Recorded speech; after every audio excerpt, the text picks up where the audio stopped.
राजनीति में जहां दिन प्रतिदिन सरगर्मियां बढ़ रही हैं, चुनाव नजदीक आ रहे हैं, बारिश बीत गई है, केवल शीतकालीन एकमात्र एक सत्र बचा हुआ है विधानसभा हाउस में, और वो सत्र के बाद सीधा रुख होगा आगामी विधानसभा 2022 के चुनाव का।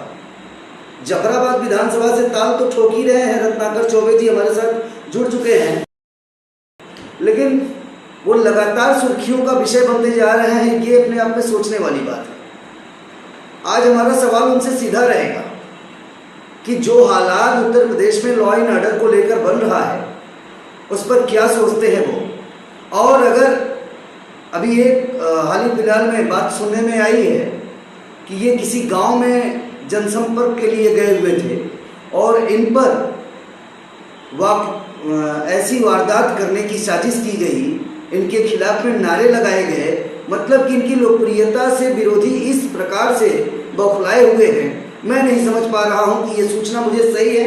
रत्नाकर जी मुझसे सही बताइए, ये सूचना जो हमें लग रही है सूत्रों के हवाले से सही है? देखिए, आपको बहुत बहुत धन्यवाद है।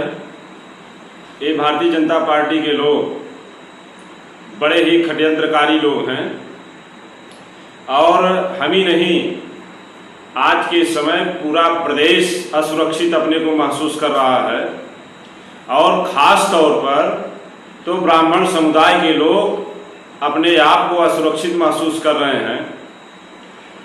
विगत दिनों में आपने देखा कि जिस तरह से कमलेश तिवारी, जो भारतीय जनता पार्टी का ही वर्कर था, विश्व हिंदू परिषद का था, जिसको गोलियों से भून डाला गया, इनके समय में बदमाश तो बेहिसाब बेइंतहा अपराध कर रहे हैं, और उनके साथ साथ इनकी जो पुलिस है, पुलिस पूरी तरह से लाइसेंसी गुंडा बन करके काम कर रही है। आप अभी देख रहे हैं कि गोरखपुर में जिस तरह से मनीष गुप्ता की काउंटर पुलिस के माध्यम से किया गया, जिसने पूरे प्रदेश को झकझोर करके रख दिया, जिस तरह से हमारे जनपद में किशन यादव को हवालात में डाल करके और पीट करके मारने का काम पुलिस के द्वारा किया गया, उस कांड को लेकर के पूरा प्रदेश शर्मसार था पुलिस को लेकर के। और यह योगी सरकार हाथ पे हाथ रख करके बैठी रही। पुलिस तांडव आए दिन बड़े ही बेइंतहा इनकी वृद्धि हो रही है, और पूरा तांडव मचा हुआ है। आम लोग कहीं आने जाने में पहले लोग बदमाशों से असुरक्षित अपने को महसूस कर रहे थे, और आज जो है पुलिस से वो अपने को असुरक्षित महसूस कर रहे हैं। पुलिस जो पहले रक्षक के रूप में काम करती थी, आज प्रदेश में यह योगी सरकार में भक्षक के रूप में काम कर रही है। तमाम ऐसी घटनाएं प्रदेश में है। इलाहाबाद में तमाम लोगों का, ब्राह्मणों का नरसंहार करने का काम किया गया। रायबरेली में 5 ब्राह्मणों को एक साथ, एक परिवार को जिंदा जला दिया गया। तमाम घटनाएं ऐसी है कि जो सीधे ब्राह्मणों पर ही प्रहार किया जा रहा है। लखनऊ में आपने देखा जो तिवारी कांड, जिसको पुलिस ने काउंटर करने का काम किया। ऐसे पूरे प्रदेश में अनगिनत मर्डर काउंटर के रूप में पुलिस ने किया है। बदमाश तो इनके जो गुंडे हैं योगी सरकार के, ये बेधड़ल्ले से एक तरफ अपराध कर रहे हैं, लोगों की हत्याएं कर रहे हैं, और दूसरे तरफ पुलिस हत्या कर रही है, काउंटर कर रही है। आम जनमानस असुरक्षित है। तमाम लोग, चाहे वो व्यवसाय से जुड़े हों, चाहे नौकरी पेशा से जुड़े हों, चाहे राजनैतिक रूप से जुड़े हों, लोग लखनऊ जा रहे हैं, दिल्ली जा रहे हैं, तमाम होटलों में रुक करके अपने को जो है सुरक्षित महसूस करने का काम कर रहे हैं। लेकिन यह योगी सरकार में अब तो भय व्याप्त हो गया है। लोग होटलों में भी और लोग लाजों में भी रुकने में अपने को असुरक्षित महसूस कर रहे हैं। यह योगी सरकार पूरी तरह से फेल है। इनके सरकार में आम जनमानस, पहले तो महिलाएं असुरक्षित थी, आम जनमानस असुरक्षित था। अब तो सीधे सीधे बीजेपी के जो कार्यकर्ता हैं, मनीष गुप्ता के रूप में, कमलेश तिवारी के रूप में, यह इनके लोग भी असुरक्षित हैं पुलिस और बदमाशों के तांडव से। अब योगी तो पूरी तरह से फेल है, या सरकार चलाने में फेल है। इनको तो इस्तीफा दे देना चाहिए और जाकर के अपने मठ में बैठ जाना चाहिए। आपसे हमारा एक सवाल था, उसका जवाब अभी तक नहीं आया है। हालांकि आपने अपनी बात कह ली है, विपक्ष का जो रोल है वो आप लोग पूरा करते रहे, कोई दिक्कत नहीं, लेकिन क्या आप पर भी कोई हमले की तैयारी थी? अरे भाई, भारतीय जनता पार्टी जिस तरह से, हमारा नारा है, हमारे जफराबाद विधानसभा में ब्राह्मणों की अच्छी तादाद है, और ब्राह्मण ने ही यहाँ पर प्रथम जीत दर्ज कराने का काम किया जफराबाद में, सचिंद्रनाथ त्रिपाठी जी। और ब्राह्मण ही भारतीय जनता पार्टी को ऐतिहासिक मतों से हराने का काम करेगा। और ब्राह्मण में जिस हिसाब से लोगों के अंदर मेरी लोकप्रियता बढ़ रही है, इससे निश्चित तौर पर भारतीय जनता पार्टी के लोग जो है कहीं कहीं से हतप्रभ है, परेशान है, तो कुछ भी षड्यंत्र करने के लिए मजबूर है, षड्यंत्र कर रहे हैं। उससे मेरे सेहत पर कोई फर्क नहीं पड़ने वाला है। माननीय राष्ट्रीय अध्यक्ष जी का अगर आशीर्वाद मिला तो भारतीय जनता पार्टी को जफराबाद विधानसभा में ऐतिहासिक मतों से हराने का काम करेंगे हम लोग। अभी आपने अपनी बातों में एक बात और कही थी रत्नाकर जी की, पहले लोग गुंडों से परेशान थे, लेकिन पहले लोग सहमते थे गुंडों से कि कहीं मेरे साथ गुंडा ही न हो जाए, मुझे गोली न मार दें, मुझे लूट न ले जाएं, मेरी बेटी बहनों को अगवा न कर लिया जाए, असमत न लूटी जाए। लेकिन आज आपने एक बात और कही है कि जितना डर इन गुंडों का था उससे कहीं ज्यादा पुलिस का डर है। तो योगी सरकार ने तो आते ही गुंडागर्दी पर लगाम लगाने की भरपूर कोशिश भी की थी, और उन्होंने पुलिस को सख्ती से आदेश दे दिए थे कि गुंडों का सफाया एक तरफ से चुन चुन के किया जाए। लेकिन अब पुलिस क्या अपने दायरे से बाहर हो गई, आपे से बाहर हो गई, और अब आप क्या चाहते हैं कि मतलब पुलिस पर कैसे लगाम लगाए ये सरकार?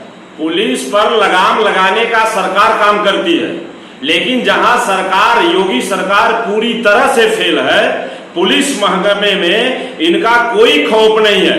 इस सरकार की, योगी की कोई खौफ नहीं है।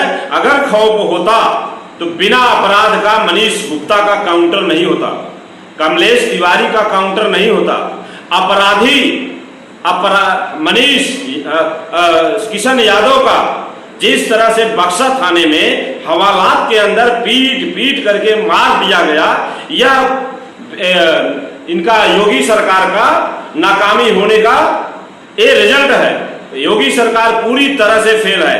अपराधियों से तो लोग डरते थे, और वह गुहार लगाने के लिए सुरक्षा को लेकर के पुलिस के पास जाते थे।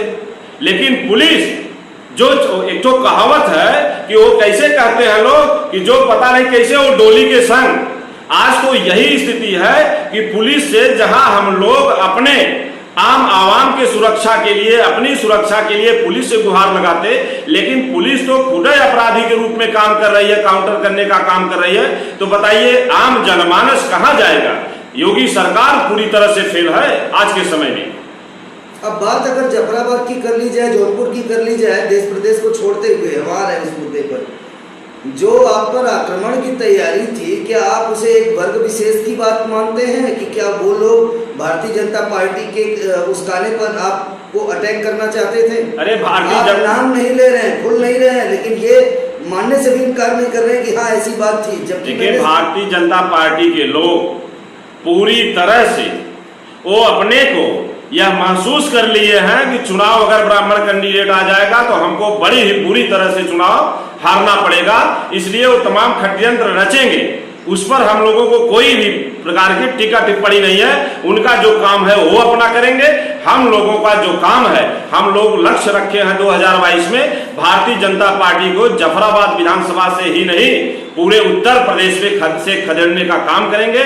और यह चिमटा बाबा जो है, सड़सा बाबा जो हैं, और चीलमधारी जो बाबा हैं, जिनका सरंगी और जो गुदरी लेकर के पहले चलने का काम करते थे, इनको हम लोग पूरा उसी स्थिति में ले जाकर के गोरखपुर में बिठाने का काम करेंगे। रत्नाकर जी जिनके बारे में आप कह रहे हैं वो अभी वर्तमान सीएम है, और उस कुर्सी की गरिमा रखिए। आप लोग विरोध के हकदार हैं, इससे मैं गुरेज नहीं करता, लेकिन इस तरीके की अमर्यादित भाषा, अरे भाई अमर्यादित भाषा उन्हीं के द्वारा हम लोगों को सिखाया जा रहा है। अच्छा। देश का जो मुख्यमंत्री हो, जिनके पिता 3 बार मुख्यमंत्री रहे हो, जो रक्षा मंत्री तक रहे हो, उनके लड़के के ऊपर, और प्रेजेंट में वो निवर्तमान मुख्यमंत्री थे जिनको टोटी का आरोप लगाया गया, हमारे नेता आजम खां को जिनके ऊपर बकरी चोरी का आरोप लगाया गया, ऐसे व्यक्ति से हम लोग क्या संस्कार सीखने का काम करेंगे? और इनका तो जो योगी और सन्यासी रहते हैं उनको तो उनका वेश है गुदड़ी और सरंगी लेकर के चलने का। योगी जी बता दे, क्या वो गुदड़ी और सरंगी लेकर के चलने का काम नहीं किए थे? आप एक ब्राह्मण हैं और एक सवाल अभी और आया है योगी के नाम से याद आ रहा है कि कल किसी महंत ने, बाबा ने, परसों की बात है, वहां पर अयोध्या का प्रकरण है, उन्होंने कहा था कि अगर 2 अक्टूबर दिन 12 बजे तक ये देश को इस देश को हिंदू राष्ट्र घोषित नहीं किया गया तो हम समाधि ले लेंगे, जल समाधि ले लेंगे, सरजू में डूब मरेंगे, और बावजूद इसके ये सब हो नहीं पाया। क्या इस पर आपका दृष्टिकोण? अरे बाबा को, उस बाबा का हम सम्मान करते हैं बाबा के रूप में, लेकिन उस बाबा को तो डूब मरना चाहिए कि जो इलाहाबाद में जो बाबा की हत्या की गई इस योगी सरकार में, और इस योगी सरकार में वह एक योगी सिद्ध पुरुष सुरक्षित नहीं है, तो आम आवाम की क्या बात करेंगे? और हमारा देश हिंदू राष्ट्र देश पहले से था, बीजेपी के लोग तो अभी चंद दिन से आए हैं। हिंदुस्तान तो हजारों हजार वर्ष से यह चला आ रहा है, आज नई कोई बात है क्या हिंदुस्तान को? और हिंदुस्तान बनने का जो घोषणा है तो यह कहाँ मुस्लिमस्तान और कब्रिस्तान और या पाकिस्तान की घोषणा कोई किसी ने किया है? नहीं, बाबा कह रहे थे कि धर्मनिरपेक्ष का ये नाटक ड्रामा बंद होना चाहिए। धर्मनिरपेक्ष राष्ट्र मतलब क्या? अगर करिए तो हिंदू राष्ट्र करिए, और नहीं तो हम जल समाधि। अरे बाबा को समाधि ले लेना चाहिए इस बात को लेकर के कि जो बाबा एक जिनको ये हत्या कर दी गई कूच करके, उनको मार दिया गया, पहले उनका खुलासा करवाया जाए। ये बाबा जो कह रहे हैं, अगर इसी तरह से यह पुलिसिया तांडव चलता रहा, गुंडा राज चलता रहा, योगी राज चलता रहा, तो उनको डूब मरने की जरूरत नहीं पड़ेगी। उनको खुदे जाकर के उनके आश्रम में लोग उनकी हत्या करने का काम करेंगे इस योगी सरकार में। योगी राज और गुंडा राज ये दो अलग शब्द हैं, इसको आप एक में कैसे जोड़ रहे हैं? योगी राज जब से आए थे, पहले योगी जी थे, लेकिन जब योगी जी सत्ता में आए तो योगी राज जब उनका चालू हुआ तो योगी राज जिस दिन चला उसी दिन से गुंडा राज हो गया, और यहाँ पर अपराधी बेखौफ होकर के पूरे उत्तर प्रदेश में अपना धड़ल्ले से अपराध करना शुरू कर दिए, जिनका एक नारा था कि या तो अपराध लोग बंद कर दें या उत्तर प्रदेश को छोड़ करके बाहर चले जाएं। लेकिन हम आपके माध्यम से पूछना चाह रहे हैं बीजेपी के लोगों से या योगी जी के लोगों से कि किसी जनपद में बता दें कि जो पहले से गुंडा और जो बदमाश आज चले आ रहे हैं, कहीं कोई गया है क्या? चलिए, बहुत बहुत धन्यवाद है आपका हमें समय देने के लिए रत्नाकर चौबे जी। आपको फिर से समय दिया जाएगा, फिर से जोड़ने की कोशिश होगी। और क्षेत्र में ज्यादा बताइए कि क्षेत्र में माहौल कैसा चल रहा है? क्षेत्र में तो आम आवाम इस योगी सरकार से कराह रहा है। अखिलेश जी के तरफ आस लगा करके, विश्वास लगा करके देख रहा है, और यह कह रहा है, सोच रहा है दिल में कि वो घड़ी शुभ कब आएगी जिस दिन हम लोगों को वोट देने का मौका मिलेगा, हम लोग साइकिल का बटन इतना दबाएंगे तो योगी पुनः अपने उस तहखाने में चला जाएगा, अपने उस जो है गोरखपुर मठ में उसको भेज देंगे हम लोग। और यहाँ आम आवाम अखिलेश को लाने के लिए पूरी तरह से, पूरी तन्मयता के साथ मूड बना लिया है। पिछले 3 चुनावों से आम आवाम नहीं जागी थी क्या? बटन नहीं दबे थे? अब अगर आप बाई दबे जीत के आसपास होते हैं या नहीं जीत पाते हैं या जीतते हैं, ये तो भविष्य के गर्भ में है, लेकिन अगर किसी कारणवश गड़बड़ हुई तो आप ठीकरा ईवीएम पे फोड़ते हैं, क्या वही ईवीएम का ही तो बटन आवाम दबाएगी? अरे भाई, जितना इनका छल बल कल चलता है सब लगा देते हैं। इनका सारा उपक्रम चला गया था, वहां आप देखे होंगे जो है कलकत्ता के चुनाव में, उपचुनाव में भी अभी ऐतिहासिक वोटों से ममता बनर्जी जी ने चुनाव जीतने का काम किया। और इनकी जितनी पूरी ताकतें उन्होंने पूरे हिंदुस्तान का झोंकने का काम किया वहां पर कलकत्ता में, लेकिन उनका मंसूबा फेल कर दिया ममता बनर्जी ने और वहां की जनता ने मूड बना लिया था। इनका ईवीएम का भी जो षड्यंत्र है, उत्तर प्रदेश की जनता इतना वोट देने का काम करेगी, इनका ईवीएम भी फेल हो जाएगा, योगी जी का हर हथकंडा फेल हो जाएगा और भारतीय जनता पार्टी यहां से उत्तर प्रदेश से फेल होकर के दिल्ली से भी फेल इनको करने का 2024 में काम करेगी। आप यही देखते रहिएगा। हम बार बार कहते हैं कि इनका जो कैंडिडेट है, जो इन लोग 2022 में उतारने का काम करेंगे, ये दिखाई नहीं पड़ेंगे। इनको खोजना पड़ेगा योगी को और मोदी जी को कि हम जो कैंडिडेट लड़ाए थे वो किधर भाग करके कहां चले गए। और हर विधानसभा में समाजवादी पार्टी के कार्यकर्ता ही नहीं, आम आवाम पूरे उत्तर प्रदेश के लोग भारतीय जनता पार्टी के कैंडिडेट प्रत्याशियों को जमानत जब्त कराने का काम करेंगे और माननीय राष्ट्रीय अध्यक्ष अखिलेश यादव जी को मुख्यमंत्री बनाने का काम करेंगे। चलिए, कुछ ही महीने से सब कुछ सामने ही आ जाएगा और आप लगातार जब हमारा इन्विटेशन रहे तो हमें समय देने का धन्यवाद करिएगा। धन्यवाद। धन्यवाद। धन्यवाद।